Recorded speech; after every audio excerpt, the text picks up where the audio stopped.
Welcome to Roar Healing Stories. I'm your host, Ellen Line. Let's dive in.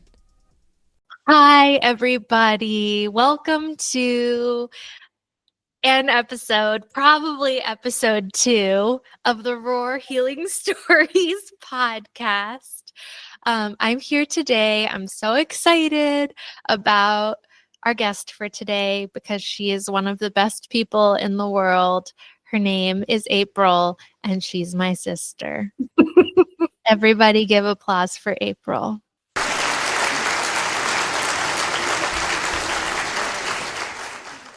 Thank you, Sista. April is a small business consultant and coach, and she writes a Substack called April Line's Many Minds, which is linked in the description. But that's not why we're here today. It's a little bit why we're here today. Why we're here today is to hear some of April's healing story. And so with that, we're going to dive in, people. April, welcome. It's such a pleasure to be here, Ellen. Thank you so much for having me on your podcast. I am delighted and honored to be the first guest. And my teenage human offspring person sometimes tells me that I sound sarcastic when I'm being sincere. So what is it? Tone tag, sin. I'm being sincere. Thank you. Thank you for that clarification. Tell us about your healing journey. Oh boy. I'm going to say that my healing journey has been ongoing since I was old enough to understand that I could change things about myself. And I would say that I was on my healing journey for probably 10 years before I went to therapy, which I started doing in 2012. Because it was probably even a little more than 10 years before that I started deconstructing from Christianity. As you know, I was the first of the siblings in our family to stop attending church. And it was a very disruptive event for our parents. And the thing that made me stop going to church finally was when I switched churches after the church we grew up in was cruel to me. I found yet more cruelty. And I was like, but hold up, people. The Bible says we're not supposed to be cruel. Why are all these people in positions of power in the church being cruel? That seems wrong to me. And it was kind of like with many things in my life where I just have an all of a sudden big eureka moment and my brain switches and I don't ever have to think about things the same way again. And I was like, okay, well, fuck this. I'm an atheist now. I spent about 10 minutes being an atheist before I realized that I actually think that there is something bigger in the world. And so I've learned the term agnostic pretty early. I like words. And so I've called myself agnostic pretty much ever since then. And then, like, you know, just being aware and alert and awake in the world, which I feel privileged to be. We notice things about stories we tell ourselves and things we think are right that aren't right. Like another little like eureka moment of healing for me was like one of the relics of Christianity is, you know, you think that virginity is important. And so, and when I was 22 and still a virgin, I was 21 because it was on my 22nd birthday that I had sex for the first time. But I remember like shortly before that, just having this little like epiphany where I was like, oh, sex is like breathing. Everybody does it. Like, it's just a fucking function of our bodies. Like, it's just a thing that we get to do. And it's fun. And so then I like went on this whole like hoe phase odyssey of my early 20s. And it was a delightful time. And but like those kinds of things I think were my early healing activities. And I think I officially formally became a person pursuing like real emotional maturity and emotional healing when I was 32 and in a bad relationship with a person who was mean to me. And I'd had a couple of experiences with narcissists I now know. And I wondered to myself, why does this same relationship keep replaying itself over and over and over again in my life? Because it had to that date many times before. And so I went to therapy with the question, what is my role in this? What I am the only thing that all these relationships have in common. And so there has to be an answer about what I'm doing to bring this to me. Am I the problem? Like, am I the person who's bad in this situation? And I also don't think it's really fair to say that I wasn't, because I really didn't have a lot of emotional skills or emotional wellness or emotional maturity. I knew I had a lot of big feelings, and I've always been pretty good at emotionally self-regulating when I have to be. But I also, like, my feelings were so big and I had such a limited vocabulary for them that, like, I did not behave well around my feelings, especially with people that I was in partnership with or love relationships or whatever. And so, you know, I know so much better now what's going on inside of me and how to deal with it and manage it. But, like, you know, we were just talking right before this call about, like, the way Kathy, our mom, does the whole, like, big martyr thing. Like, I would get so upset and then I would be like, you clearly don't love me. It was like this whole, like, you know, like, I had internalized that pattern of, like, blame everyone else and make counter accusations. And so I wasn't acknowledging my role in my own suffering. And so when I figured that out and started to understand the patterns I was reproducing and why I was reproducing them, my life got significantly better. Yeah. That was a really long answer. No, that's okay. It was so good. And to me, like, you know, one of the things that I think about in my work as a therapist, a lot of times the thing that I'm looking for is like an undercurrent or like the common thread or the same story that we sort of keep. It becomes like the foundation of those patterns that we keep repeating, right? And, you know, based on what I know, both from my own experience, but also just about, you know, religious trauma and trauma in general, is that a lot of times the story that we internalize about ourselves is like, I'm bad, right? And I heard you say, like, when you were going to therapy for the first time, that was a question that was on your mind, right? Like, am I the bad one? And it sounds to me like in both your kind of religious deconstruction and in your like interpersonal healing, it's been around, at least some of it has been around like healing that wound. For sure. Yeah. And also understanding that I'm not responsible for other people's badness or goodness. Like, your listeners can't see me putting air quotes around bad. It's kind of a concept that I hate now.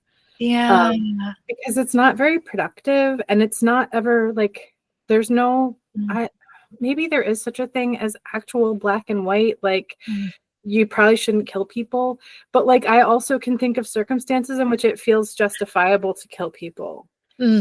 So I don't, you know, I'm not in favor of the death penalty for lots of reasons, but I also can understand, like, a parent getting so enraged over the treatment of their child or a way in which their child has been wounded at someone else's hands and then going crazy and killing that person in a moment of passion and, you know, confusion and big endorphins and feelings and, like, all of, you know, like, I think, you know, and that would be understandable. It would still be wrong, but would it necessarily be bad? I don't know. If that person hurts children, maybe the fuck not. So, but, like, I think one of the things that happens when you're brought up in the kind of Christianity in which we were, you start to become sort of vigilant about other people's behavior because you're always looking for opportunities to proselytize, right? And so, like, because you're sort of told that it's your job to get people to believe on Jesus, you go around like policing other people's behavior and viewing yourself as their savior in that really weird way of like, oh, I can save you from yourself because I can give you the good word of Jesus, and that will help you not go to hell for the sin that you're doing. When in fact, I also think that very few of the behaviors we were raised to believe were sinful or terrible or bad are always that way. Like, I just, it's just not, it's not reasonable. Yeah. Excuse me, I'm having a little throat tickle. That's, I have a little sip of water. that's A-okay. I think also, like, I was also really scared to admit that I was behaving poorly. Like, you know, that's a thing that I notice in our parents now, like this far along in my own healing journey. Like, they are both really, really reticent around the concept of their own fallibility. Like, and I don't think it's just in the space in which they are our parents. I think it's in every space. Like, I was doing that because someone else was doing something worse. You know what I mean? Like, I was doing that dumb thing because somebody else had done something dumb first, or because I was being driven to do that dumb thing by my boss's stupid rules or whatever. Like, I don't have to accept responsibility for my poor behavior because someone else's poor behavior happened first. I don't, like, I mean, I guess that's pretty prevalent. Like, there's, I mean, I know I observe that thing every day in the world around me. And I think one of the one of the most freeing things about being on healing journey and being in therapy and working on, you know, learning to love myself unconditionally is that, like, I get to take responsibility for when I behave badly and then move on. Like, I don't have to like live in that space or make up stories about it or tell myself or other people lies about my bad behavior. I can just be like, yeah, I fucked up and I'm going to try not to do that again. Can you tell us a little bit more, elaborate on how you went from, oh, I don't want to look at my own bad behavior, to being able to say, oh, look, I fucked up and it's okay. I can move on. We can move on. Well, I think part of it really started because of our parents' gaslighting. Like, I've always been pretty willing to take responsibility for things I've done wrong. Because, like, our parents' answer to any struggle was always like, well, you're doing that to yourself, or you're causing that, or like, you know, the you're too sensitive thing. Like, they would say rude things and then I would cry, and then mom especially would be like, oh, you're so sensitive, get tough, don't be such a, I don't think she used the word baby or cry baby, but don't be so sensitive. And that sends you back to your room where you just want to be by yourself and thinking like, well, am I too sensitive? I must be too sensitive. So like, that was already a habit of mind for me. The thing that shifted between like, no, I can't be too sensitive, you know, or I must be too sensitive and that's bad, so I'm going to try to be less sensitive, was like this, like, understanding that being sensitive isn't bad. Understanding that all emotions are fine and normal, and you get to have them. And you don't have to do anything about them. And I'm not even sure I'm not even sure that I could do that until it was toward the end of my terrible love relationship. So probably 2016 or 17. I was suicidal. Like, I thought about dying a lot. I thought that if I would just die, everyone's life around me would be better and easier. And I thought about like driving my car off a cliff. And I thought about like, wouldn't it be cool if like there was just a big explosion next to me and I died in it? And like I have never like wanted to commit violence against myself. Like I never planned to like buy a gun and shoot myself or cut my wrists in a bathtub or any of that stuff. But like I thought a lot about dying, and I thought a lot about how good it would be if I died. Yeah. And I got referred to a psychiatric nurse who was able to prescribe Zoloft. And within a couple of days, it was like, there was just like this little, it was real subtle, but it was like this little shift in my brain and the way it worked. And I suddenly had a moment between when a feeling started happening and when my body would start to respond to it. So in that little moment, I could catch the feeling and be like, oh, that's sadness. Okay. I know how to talk about sadness now because I've been in therapy. I wonder why I'm sad. Maybe I should figure that out. And then I would. And that's when I realized that I was sad because I was in a relationship with a person who was mean to me. And I was sad because I felt like I couldn't have my kid around that person all the time. And I sent them away every single weekend to not have to be around his mean ass. And like, I was sad because I did all the cleaning and cooking and still contributed half the household expenses and took care of the kid and paid for all of their clothes and stuff too. And my partner still complained about my contributions to our shared household and still acted like I was a terrible mother and would, you know, do very weird, torturous things like insist that P and I sit at the table while they finished their 3 bites of whatever food that P didn't want to eat. And while he played video games that P loved to be involved with. And it was just whatever. So that has nothing to do with your original question, which was talk more about learning to accept responsibility for my own bullshit and move on. And all of that, I had to realize that, like, again, all of these situations only have in common April. And April's lack of emotional regulation is sometimes to blame for some of this bad stuff that happens. And so once I understood that, like, I wasn't always behaving properly, I could apologize about it. And like, this really manifested itself early on because this was all happening around the time P was a preteen and entering puberty. It was very handy to have been developing these skills for that time because it's intense. But P would get really mad the way people in puberty do and holler and scream and carry on. And I would send them to their room and I would wait a minute, like maybe 5 minutes. And once it sounded like they had calmed down a bit, I would knock on their door gently and I would go into their room and I would say, okay, P, what do you want to say to me? And they would tell me. I would be like, I understand you're upset. I want to know why you're upset. Tell me why you're upset. And they would tell me.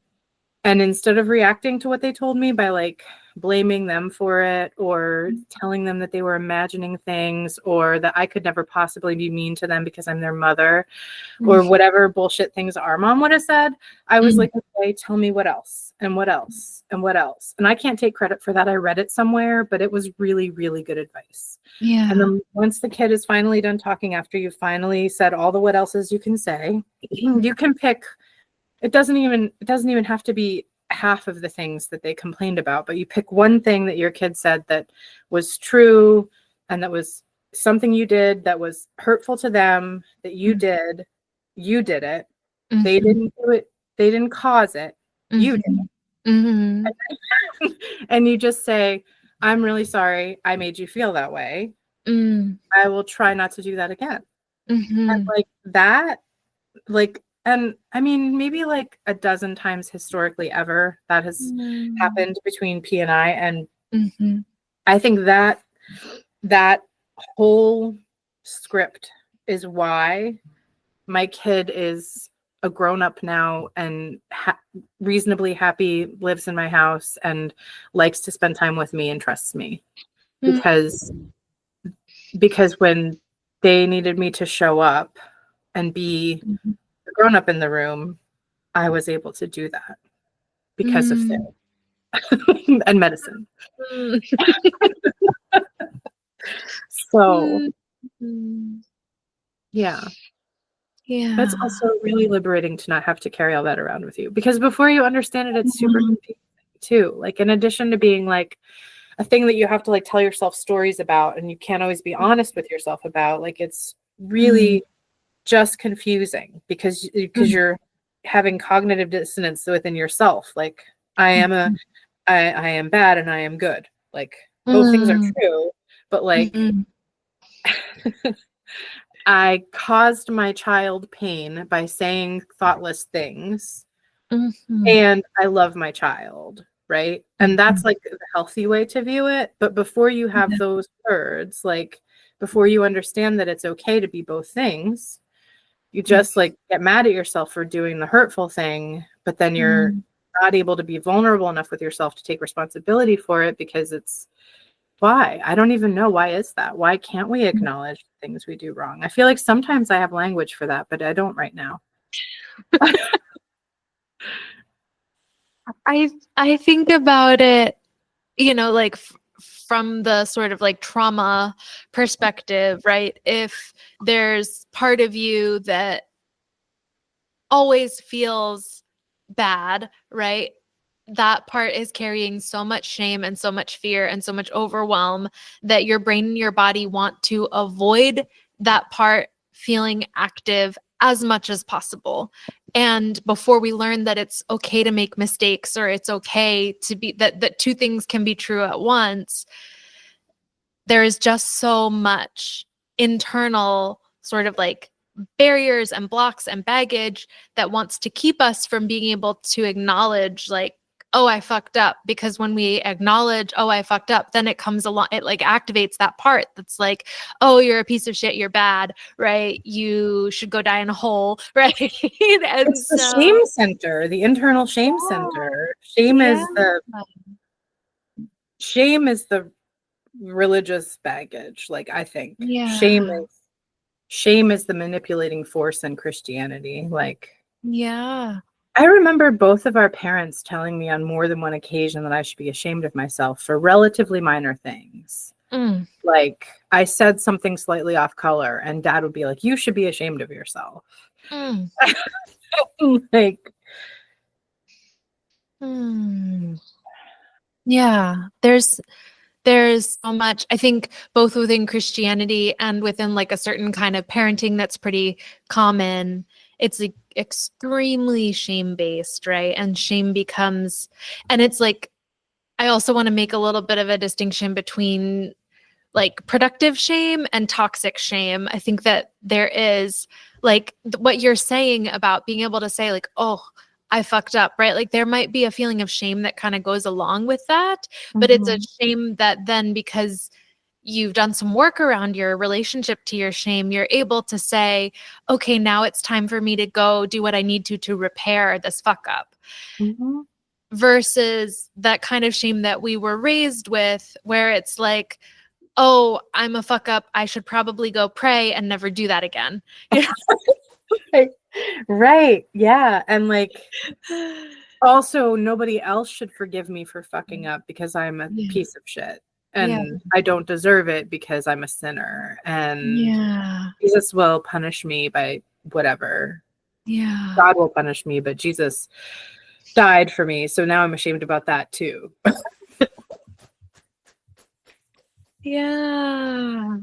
Oh. Yeah.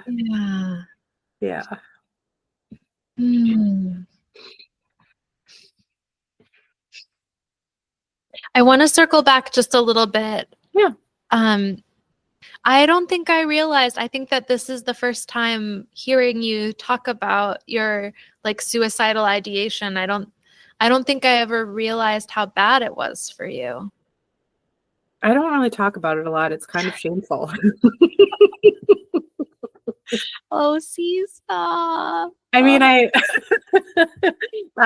that was my gallows humor. I share it with anyone I think might be struggling in a similar way.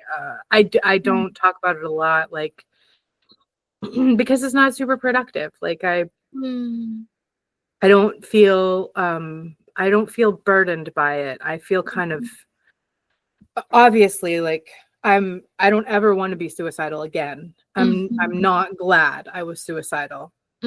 But it helps me get to a place in my healing journey that probably would have taken me a lot longer otherwise. Yeah.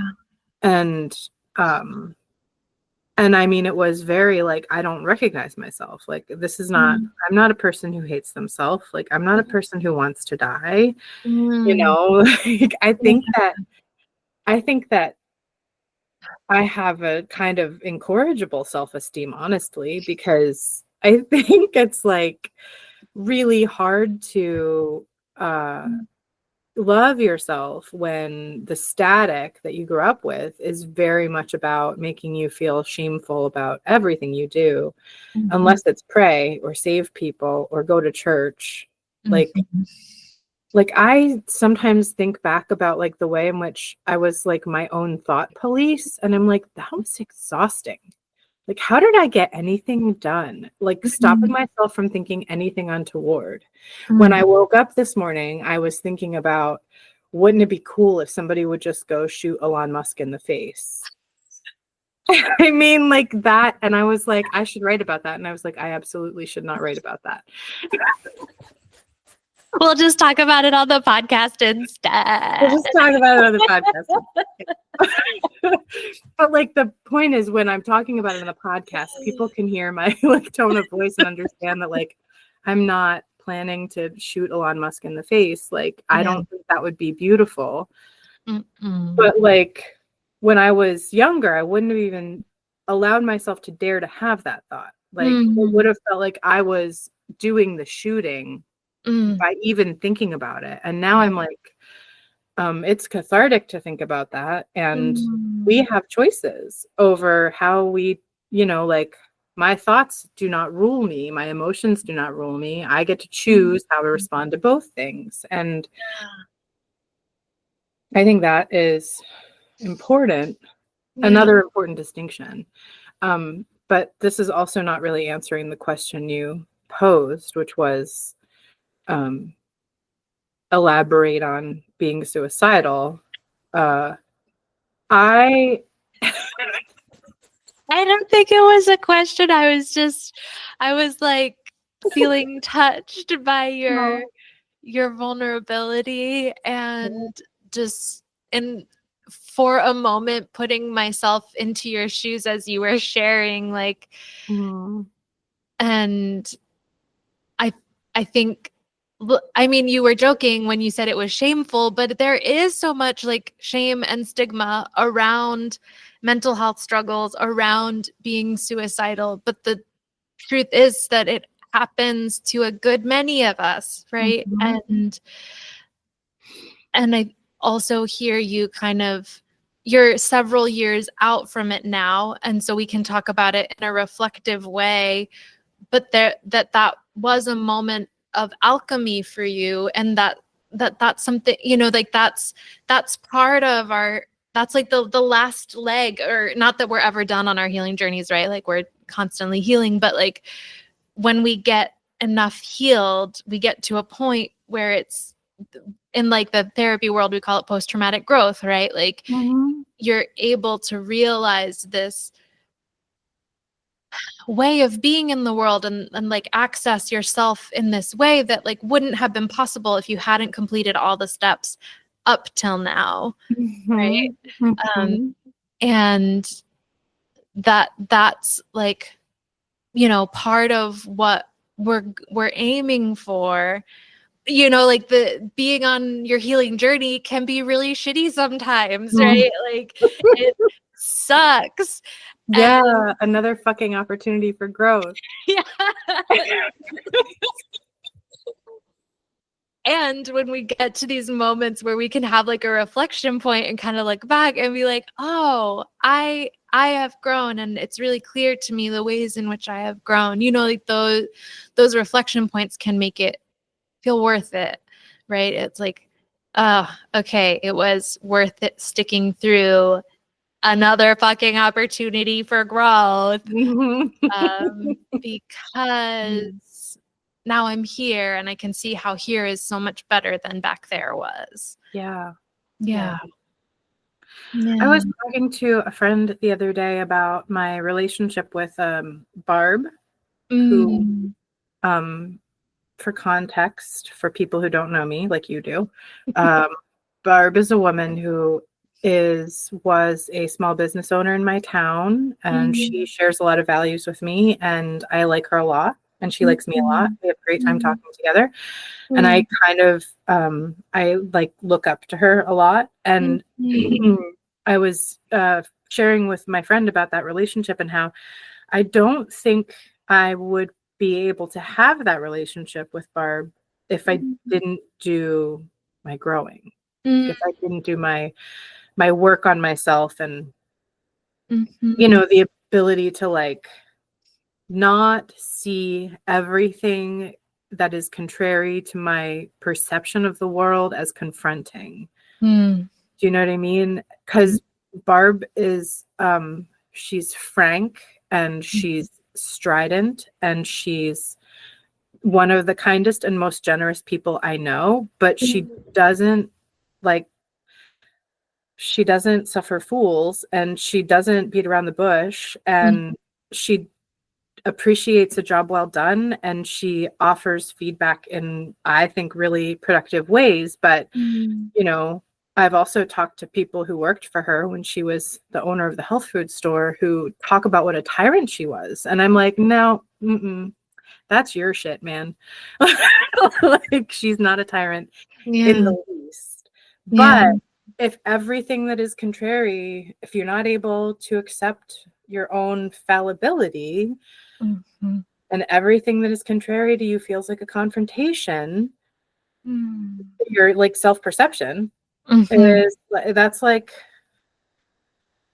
of course people thought she was horrible because she asked them to do better. And fuck, I hope I never get to a place in my life where I have no friends who are asking me to do better. I feel like we can always be doing better. And that's the thing I value in all my relationships. Yeah. Barb sounds like goals. Oh God, I love her. She's amazing. She's an amazing person. She also, Michelle worked for Barb. Okay. Michelle, who was briefly my business partner. And I was telling Barb about the day I broke up with Michelle the other day, and how I insisted that we meet in public because Michelle was mean, and Michelle was an overt narcissist, for sure. And I knew that I was going to have to be organized and steadfast to have this conversation and end it in a way that was safe and productive. And so I got all my Zen together, and I went to Panera, and it was springtime, so we were able to sit outside, and we got some scones and some coffees, and we sat down, and I explained to Michelle that I was going to need to not be business partners with her anymore. And she did not respond well to that news, but I just sat there calmly and waited for her to finish her barrage of whatever, and went on to my next point, and kept a very like low and regulated tone of voice. And Barb was talking about how that was her strategy with Michelle as well. And then we were sort of comparing notes about like, what does that mean? Like, at one point, Michelle was like, oh, you think you're so superior sitting there being all calm. And Barb thought it was remarkable that she had used the word superior because, you know, Michelle would never admit when someone was superior to her. And I was like, well, she was mocking me, or she thought she was. So I don't think that her revelation was genuine. but it's just like, this is one of the reasons I'm so grateful for the healing work that I've done, to be able to have a relationship with a person like Barb, and I can like deconstruct these conversations that happened now years ago, but are still like, I can still learn from them. They're still like formative in a way. Yeah. Yeah. This is a great segue into one of my sort of the questions that I had prepared for our conversation. One of Roar's like most deeply and held and like cherished ideals is that healing can look so many different ways. And I'm curious, just like sort of talking about how these conversations and then reflecting on these conversations can be part of our healing journey. I'm curious, are there like other kind of unconventional moments of healing that you've experienced? Or it's like, well, I wasn't in therapy and I'm taking my meds, but it was like a deeply healing moment for me. Well, I think that you were there for one such moment, and I don't know if I'm going to be able to talk about it without weeping, but I will try. Tears are welcome here. I know, but it's also hard to talk through them. Yeah. Time. When after P had gone to Mardi Gras, and P is my offspring, they were talking about having tried alcohol at Mardi Gras. And I was like, oh, did you drink any beer? And they were like, no, I'm never drinking beer. And I was like, wow, that was a strong reaction. And they initially were not going to say anything about it. And I asked them to, and they were like, well, you were not great for a while around beer, and that really hurt me. And I felt productive shame. I was devastated. That my relationship, my unhealthy coping mechanism of drinking too much beer affected my kid in such a drastic way. And I mean, that's not a conversation one has in therapy, but I think those kinds of conversations, it's why making amends is part of the AA thing. Like, you have to talk to the people who your emotional immaturity wounded. If you feel like it, if it's worth the effort. and you don't have to, but you can. And I think that's really helpful. Like, before I was even officially on a healing journey, I realized that I had mishandled a boy who was in love with me's feelings, and by being flip and arrogant and not caring about him, only about myself. And I felt, I think it was before productive shame was common for me, but I felt some shame around that. And so I reached out to him and said, I wasn't the best to you, and I just want you to know, I know that, and I'm sorry. And that felt really good to me. I don't know if it felt good to him. I hope it did. We stayed friends after that for a while, so I'm assuming it was at least not unwelcome. But all, like, back rewinding to P and that moment, I mean, as a result, I have been, when I feel like I don't want to be present in my life right now, I do something less destructive than drinking, which sometimes is I write in a journal, or I just watch something on TV, or I play a stupid game on my phone. I've been really getting lost in crossword puzzles lately. And that doesn't mean that I can never drink beer, or that I can even never, ever binge drink, which is a thing some grown-ups do sometimes, I hear.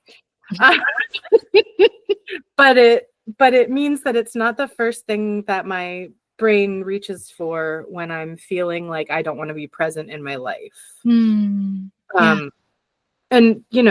that's happening a lot right now because of the political environment. But it also feels really healthy to be doing things that aren't get wasted. So, yeah. Yeah.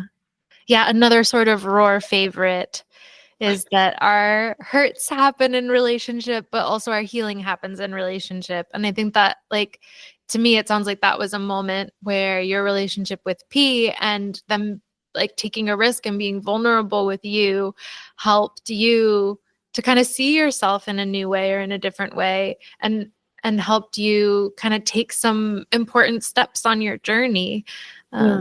And so it's like it's not always comfortable that our relationships are healing relationships, but it's like part of the reason why I think it's so important to be mindful about who we're surrounding ourselves with when we're on our journey as much as we can. I think that is a really important thing and point. Yeah. I've found it much easier to make good people choices Mm. as I've gone on my healing journey, because things that are gross and that are not love Mm. no longer look like love to me. Mm. Mm. So I think that's super important. Like, Yeah.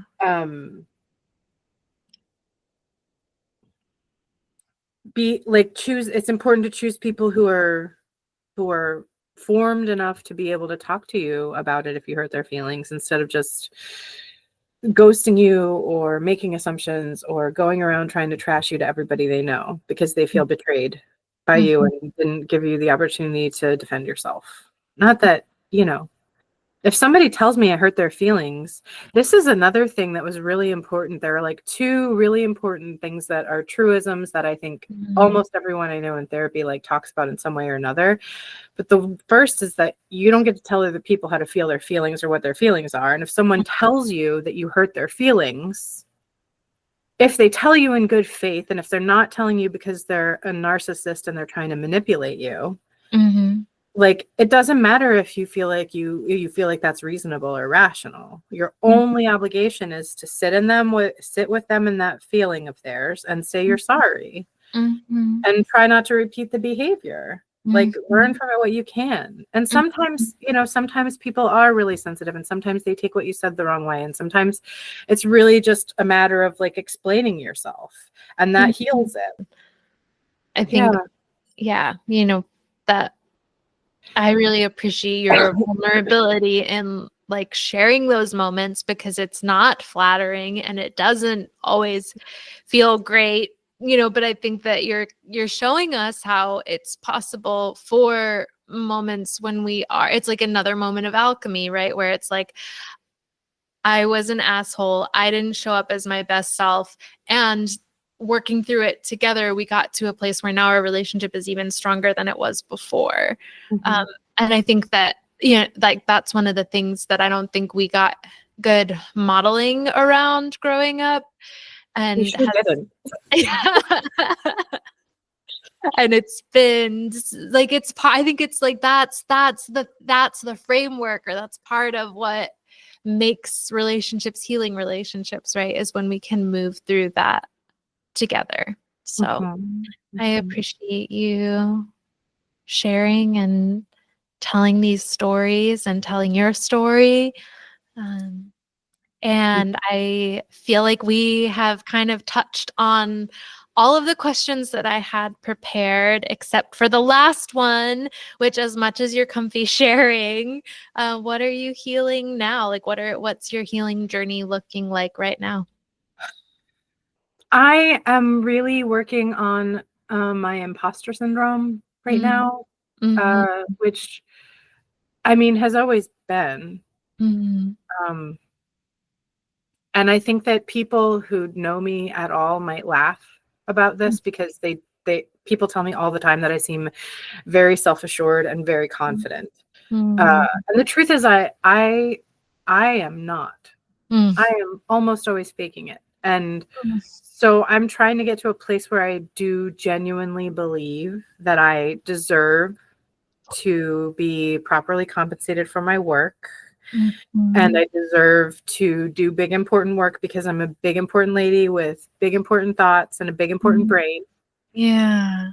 And that it is not at all unreasonable, unrealistic, or foolish to change careers in my mid-40s. And I am powerful and I can. And those are all things that like I am constantly fighting the voice in my head that says the opposite. Like the voice that I learned from our mom about how women can't be leaders, and the voice that I learned from our dad about that when you're self-employed, your time is free. And the voice that I learned from our stupid capitalist culture that, like you are only worth the amount of revenue you can produce. And I'm also trying to have strength in my authenticity. Like, I like to learn things, and I like to learn methods, and I like to learn concepts. And a lot of the things that I read a lot about and study are things that people feel like there are right answers about. And I've been realizing, like with my Substack and with the way I'm choosing to go about my life right now, that like what I have always accepted as just true about marketing or a product that is personality or service based, that like you have to focus and be one specific thing. I just don't think that's true. Maybe it's easier to focus if that works for the way your brain goes or the way you want to live your life, or you only have space for one thing. That's cool. But like I have space for lots of things. And I've spent a lot of my life listening to other people tell me that there's something wrong with that. And the why of that is not important to this conversation, but it is a thing I think about a lot. And what I'm realizing is that it's just because I have a particular kind of brain, and I get to do with it what works for me. And it doesn't have to work for anyone else to be a valid thing, you know? Yeah. So I'm working on that. That's the biggest thing that I'm working on right now. And that is also helping me stay strong in the current political moment.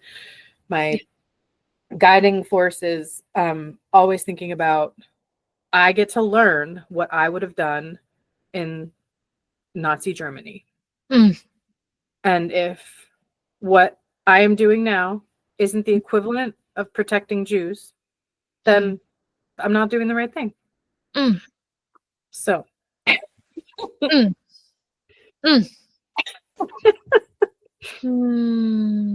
that's the thing. Yeah. Thank you for sharing with us. Thank you for inviting me to share, Sista. It was a pleasure and an honor. Yeah. I said that. Goodness. Yeah. All the feels. Yeah, my heart feels so warm right now. I really appreciate you. I appreciate you. I'm so grateful to have you for my sister. And I'm so grateful that you've been with me on a lot of parts of this healing journey. Yeah. Yeah. I mean, you have been one of those healing relationships for me, for sure. Yeah, absolutely. And if I ever am an asshole at you, I hope you will tell me. I think I probably have.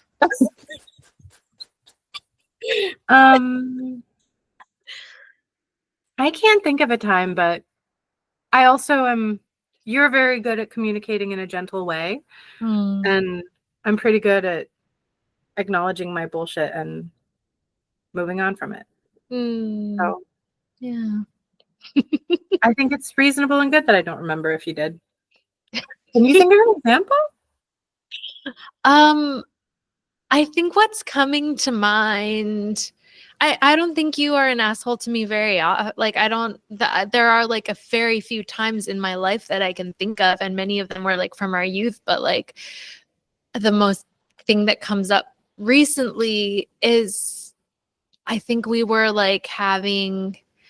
planning get-togethers. We were planning like girls' days with mom. And I think you missed a few in a row. And I think I maybe said something like, hey, this is important to me. I think it was like shortly after I had bought my house, and I like really wanted you to come and see my house. And so it's like, I don't even think it was like, you've been missing these and I'm angry at you. I think it was really more just like, it would mean so much to me if you could prioritize this one, I think. Yeah. And I probably did, right? Yeah. Okay. Good. I'm glad we have that relationship. Yeah. Yeah.